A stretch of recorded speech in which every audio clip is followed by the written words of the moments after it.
Welcome to the People Are People podcast, life lessons learned in real time, where we touch on the crazy realities of dealing with human behavior in the workplace. In 2022, I am presenting a series that I simply call the New Manager Series, where we will discuss a variety of topics every manager needs to know to be successful during and beyond their first year of management. Being a manager is not always a pretty job. It comes with highs and lows that you must prepare yourself to navigate. This week, we're talking about the pains of the performance improvement plan. So, one of the things that I probably liked the least about my job as a manager were performance improvement plans. And as a people manager, I will say that they are definitely one of the things that can be a time drainer. It can be a very painful process if you have an employee who is not committed to participating in the performance improvement plan consistently. And you have to really hold yourself accountable to seeing them through from start to finish. However, before we go too far down the path of the disadvantages of performance improvement plans, let's first address exactly what a performance improvement plan or PIP is. So PIPs are basically a tool or, an approach that you can use to provide an employee with performance deficiencies or things that they need to work on to succeed. They are often used when there is a specific job issue that needs to be addressed, or if there are behavioral issues in the workplace that need to be addressed. Oftentimes, they come about after multiple verbal warnings, unless whatever occurs leading up to the PIP is so egregious that you have to address it head on and right away. Often, PIPs serve as a segue into either demoting an employee or potentially terminating the employee, particularly or specifically if the behavior doesn't change or, there is no improvement in the overall performance of that employee. Now, there is a school of thought out there that you should not use a PIP as a segue to termination, meaning you should not use it as a crutch leading up to termination. But I'm here to tell you that the reality is that most corporations have a very well-defined termination process, meaning you basically have to make a case leading up to the termination. It is not common to terminate someone on the spot unless the behavior or the action of that employee was so egregious that it led to financial impacts. There was physical or emotional or mental harm done to someone.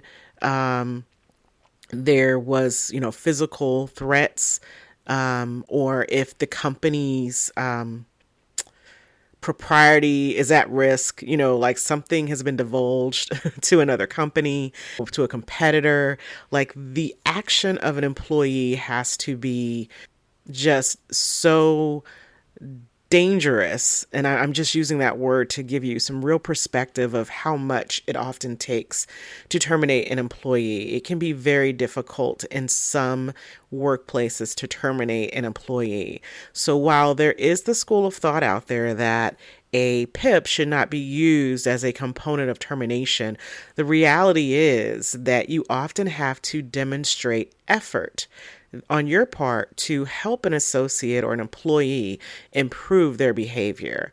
Oftentimes, you will want to use a PIP, particularly if the behavior or the performance has been going on for a period of time, and despite your frequent verbal efforts and or even, emails, if that's the way you're communicating with people, have gone ignored, or let's say there was no change realized. So let's talk about the advantages of the performance improvement plan. I know I started this podcast off just sharing my personal opinions about PIPs, but there truly are some advantages to leveraging these tools in the workplace. As I've already mentioned, they serve as a wonderful documentation trail should events lead to termination.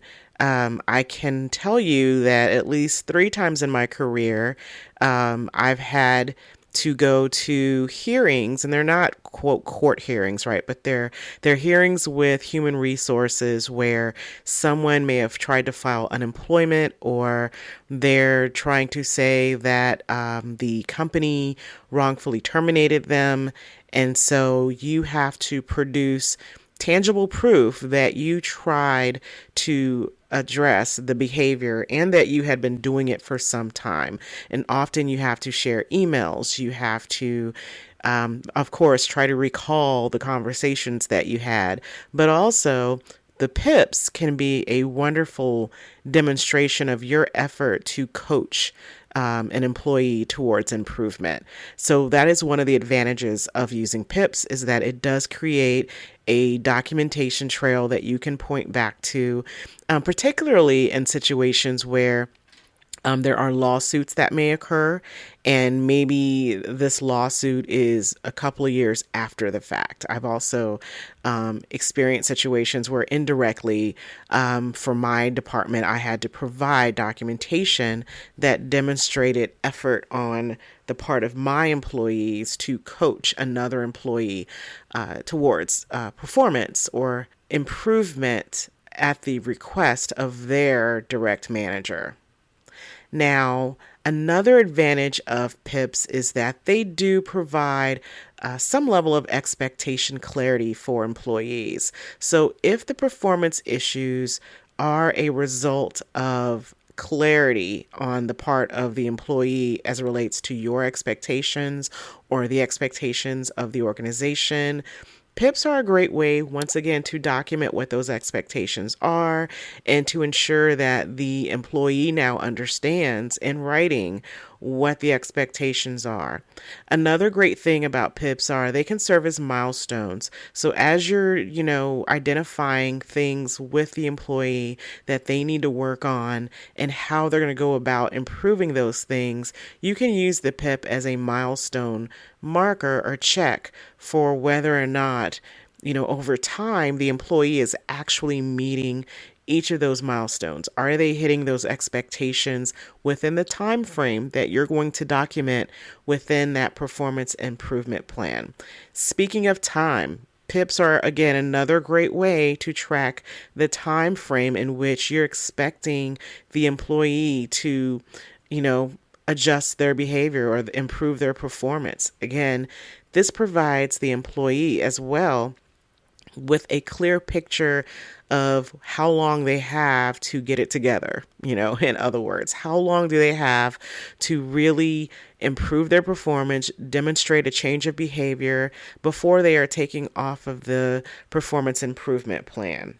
Another important aspect of the performance improvement plan, or another advantage of the performance improvement plan, is that it does create a follow-up strategy for you with the employee. So I've talked about milestones, right? Within that performance improvement plan, you're going to identify some goals, as well with your expectations, right? It will document what your expectations are, but ideally you should also use the PIP to collaborate with the employee to establish some goals for how they're going to go about improving performance or, changing their behavior.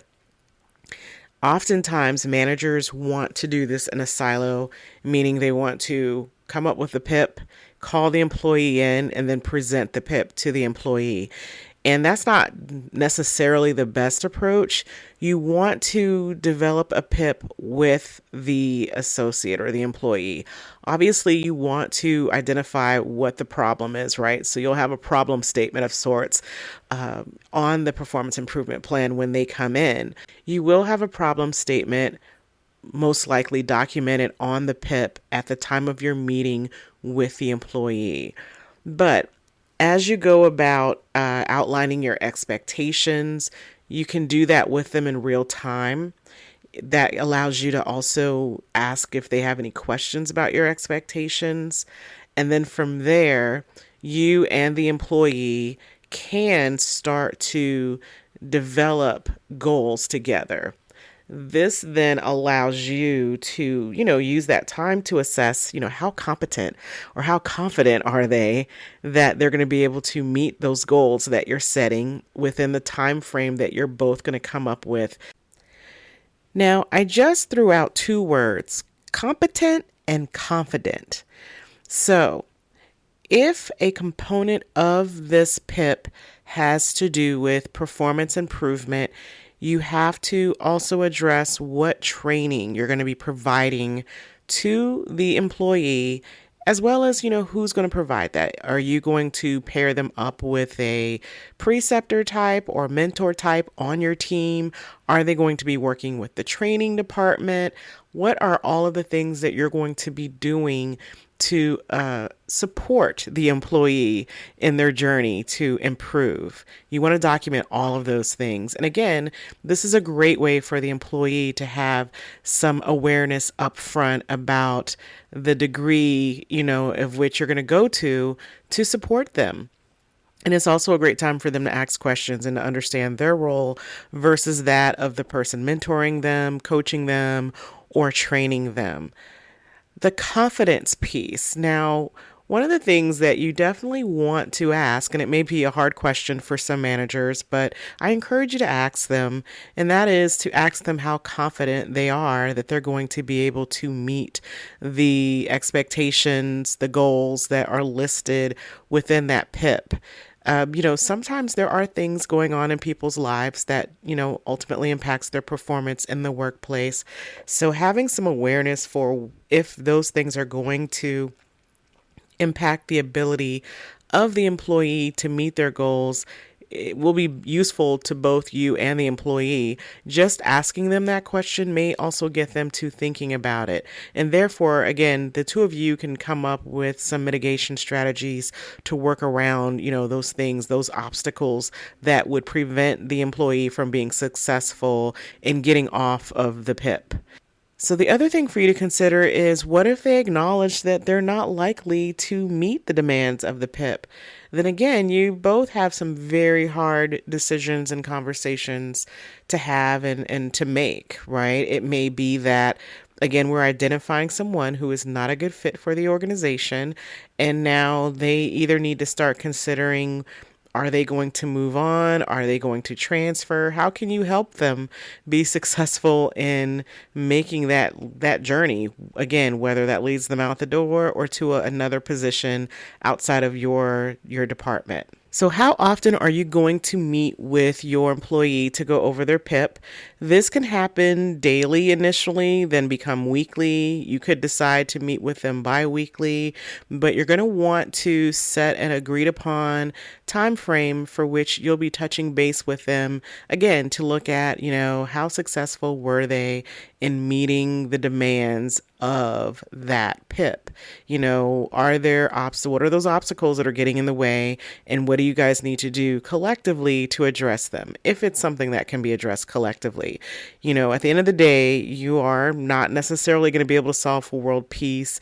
You may not be able to save the employee, so to speak, and the employee is going to also have to want to save themselves, right? So that weekly or bi-weekly or monthly follow-up, I don't recommend monthly, but the follow-up itself is going to really help to determine if this person is on the right track. And again, you're going to want to make sure that you stick to that commitment and frequency of meetings as much as possible.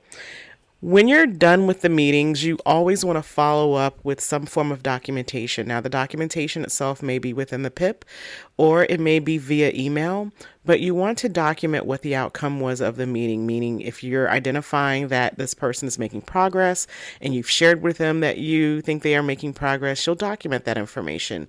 If you don't think they're making progress, that's a conversation that you should have at the time of your PIP follow-up, and then you're going to document that again, either within the email or you'll have it within the PIP that you'll send back to the employee. You always want to ensure that the employee knows where they stand with you as it relates to the progress they're making, and you want to do that in real time. I totally recognize that life is busy for managers, so you want to follow it up within 24 hours of the meeting. I recommend the sooner you do it, the better, because if the meeting was not a, let's say, positive experience for the employee, you want to ensure that you have your documentation trail in place sooner than later so that a second or third story doesn't get out there. We've talked about the fact that you're going to want to have some type of follow-up. We've talked about the frequency. I've recommended that you do it face-to-face, whether that's virtually face-to-face or in person face-to-face.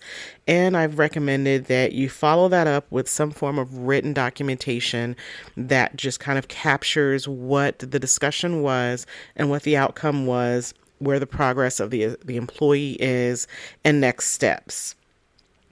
Now, what can you expect as it relates to your initial meeting about instituting a PIP and ongoing meetings? Now, this can be a very challenging time for managers, particularly if you don't like confrontation. Not everyone in management does well with confrontation. So you'll definitely want to read up and build your confrontation skills with employees and even a bit of conflict resolution. Unfortunately, I have found that employees who account for what they did wrong is like finding a unicorn. There's always the but if then statements that often accompany those meetings, and you still come out as the bad guy for having to point out the behavior quite often. So you have to kind of come into the meeting.